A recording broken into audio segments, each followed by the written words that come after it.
Bismillahirrahmanirrahim. In this video we'll be talking about the lac operon system. अच्छा जी, ये सत्या की diagram है. मेरे पास लिपन की डायग्राम नहीं थी तो मैं एम यूजिंग दिस डायग्राम. ठीक है, आप बेशक सामने वो खोल लो लिपन की डायग्राम. जो लैक ऑपरॉन सिस्टम है that contains the genes that code for 3 proteins. ठीक है, इसमें जो जीन्स हैं, ठीक है, ये आपके पास लैक जी जीन है, लैक वाई जीन है, ठीक है, और लैक ए जीन है, which are basically structural genes. ठीक है, और हर एक जीन जो है वो 3 एक रिस्पेक्टिव प्रोटीन के लिए कोड करती है. जैसे कि आपके पास जो लैक जी है दैट कोड्स फॉर बीटा ग्लैक्टोसिडेज. ठीक है, किसके लिए? बीटा ग्लैक्टोसिडेज. ठीक है, और बीटा ग्लैक्टोसिडेज क्या करता है? हाइड्रोलाइज करता है लैक्टोज को ग्लैक्टोज में कन्वर्ट करता है. फिर उसके बाद आपके पास लैक वाई जीन है, ये कोड करती है फॉर अ परमिएज. ठीक है, और परमिएज क्या करता है? फैसिलिटेट करता है the movement of lactose inside the cell. ठीक है, और जो लैक ए जीन है, ठीक है, वो क्या बनाता है? That codes for a protein, ठीक है ना, that is basically thiogalactoside trans acetylase.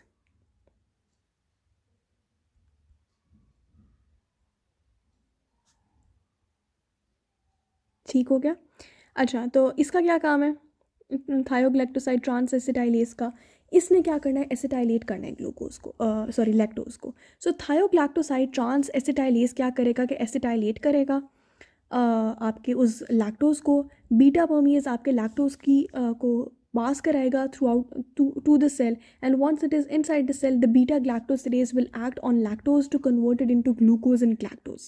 सो ना अब आपको उससे समझ आ गया होगा कि ये जो तीनों प्रोटीन्स हैं दे आर एक्चुअली इन्वॉल्व्ड, ठीक है, in the catabolism of lactose. ठीक है, इसी से हमें समझ आ गया कि भाई जब हमारे पास लैक्टोज अबंडेंस में होगा, ठीक है, तो ये जीन्स कोड होंगी, यानी कि आपके लैक सी वाई और ए जीन कोड होंगी. ठीक है, और ये प्रोटीन्स प्रोड्यूस होंगी जो कि कैटाबलाइज करेंगी आपके लैक्टोज को. और जब आपके पास लैक्टोज है ही नहीं, सेल के पास ग्लूकोज प्रेजेंट है, तो फिर तो आपको इन प्रोटीन्स को बनाने की कोई ज़रूरत ही नहीं है. समझ गए हो? अच्छा, अब बेसिकली सवाल ये कि व्हाट इज़ एन ओप्रॉन. ठीक है, ओप्रॉन बेसिकली आपके पास क्या होता है? दैट इज़ अ फंक्शनिंग और a functional unit of DNA that is containing a cluster of genes, and all the genes are under the influence of a single promoter. कि एक single promoter है, ठीक है, जो कि आपके 3 जीन्स को कंट्रोल कर रहा है. ठीक है, अगर ये प्रमोटर आपके पास एक्टिवेटेड है, ठीक है, उसको किसी रिप्रेसर ने रिप्रेस नहीं किया हुआ, तो आपकी ये तीनों जीन्स इकट्ठे कोड होंगे. ऐसा नहीं होगा कि लैक जी कोड हो और लैक वाई ना हो. ठीक है, they are under the influence of a single promoter. अच्छा, अब सहन में सवाल ये आ रहा है कि भाई आप क्यों चाहते हो कि लैक्टोज ग्लैक्टोज और ग्लूकोज में कन्वर्ट हो? तो उसकी रीज़न वो ये दे रहा है कि जो आपका बैक्टीरिया है ना, उसका प्रेफरेंस शुगर होती ग्लूकोज. तो अगर वो लैक्टोज प्रेजेंट हो तो वो कहते हैं कि नहीं नहीं, ये मुझे इतनी पसंद नहीं है, लैक्टोज को तोड़ो और ग्लूकोज और ग्लैक्टोज बनाओ. ठीक हो गया? अच्छा, अब ओप्रॉन का हम लोग थोड़ा देख लेते हैं कि ओप्रॉन का स्ट्रक्चर कैसा है. ठीक है, तो ओप्रॉन में आपके पास एक रेगुलेटरी जीन है, फिर आपके पास एक प्रोमोटर साइट है. ठीक है, और प्रोमोटर साइट एक्चुअली वो साइट है जहाँ पर आपका आरएनए पॉलीमरेज बाइंड करता है. ठीक है, and you have an additional site which is basically called is the operator site. ठीक है, और इसके अलावा एक और साइट होती है that is called is the cap site. CAP site means catabolite activator protein, जहाँ पर आपकी रेगुलेटरी प्रोटीन्स ने बाइंड करना होता है. ठीक है, अब सीन ये होता है कि जब आपकी ऑपरेटर साइट एम्प्टी है, मतलब आपकी ऑप्टिमल एक्टिविटी कब होगी? ये तीनों जीन्स ऑप्टिमली कब एक्सप्रेस होंगी? जब आपके पास कैप साइट पर क्या बाउंड होगा? कैप साइट पे बाउंड होगा cyclic AMP. When cyclic AMP is actually bound to the cap site. ठीक है, और नंबर 2, जब आपकी ऑपरेटर साइट जो ओ साइट है जब वो एम्प्टी होगी, यानी कि the operator site is not acted upon bye a repressive protein. ठीक है, ऑपरेटर साइट पर कोई रिप्रेसिव प्रोटीन नहीं है.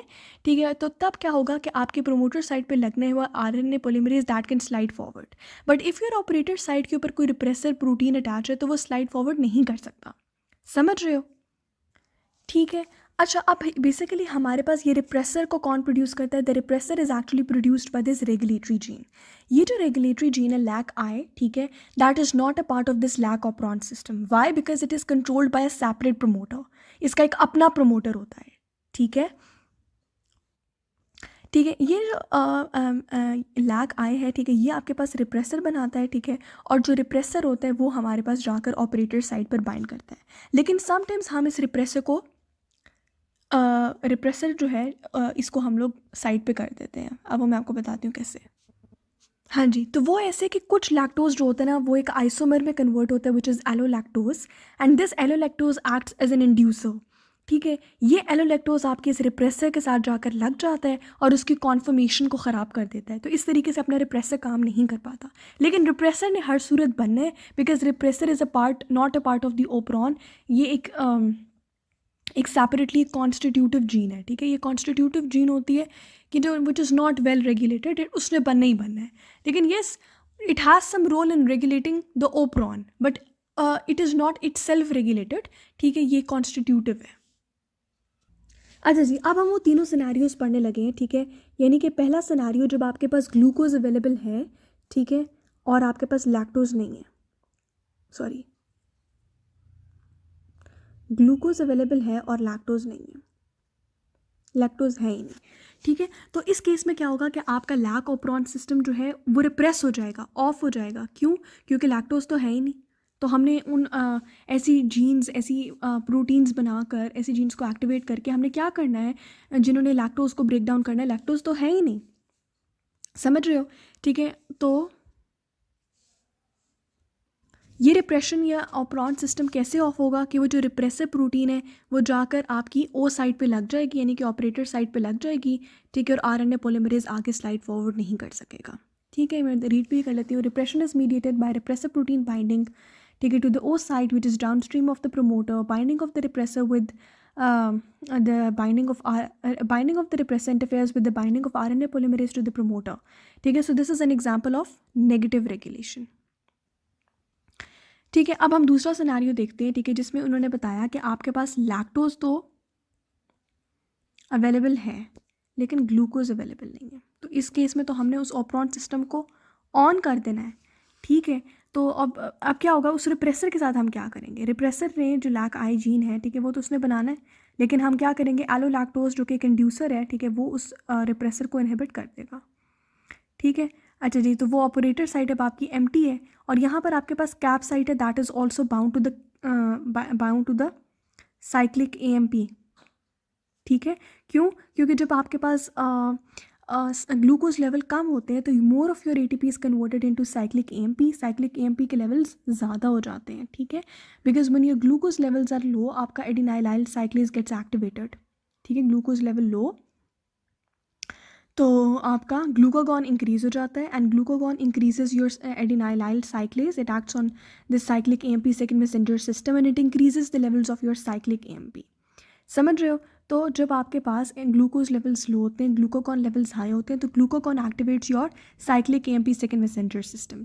ठीक है, तो साइक्लिक AMP जाकर आपकी कैप साइट पे जाकर बाइंड हो जाता है। ठीक है, और आपकी वो जीन्स रेगुलेट हो जाती हैं। ठीक है, अब इस केस में जो हमारे पास mRNA बनता है, that is basically a polycistronic mRNA। ठीक है, it's an example of positive regulation. ठीक हो गया। अच्छा, थर्ड सिनेरियो हमारे पास क्या है कि जब आपके पास दोनों अवेलेबल हैं, glucose is also available and lactose is also available. ठीक है, अब यहाँ पे क्या होगा कि आपके पास एडिनाइलाइल साइक्लेज जो है that is inhibited in the presence of glucose, and this phenomena, क्योंकि अब यहाँ पे हमारे पास साइक्लिक AMP इतना ज़्यादा नहीं बन सकेगा।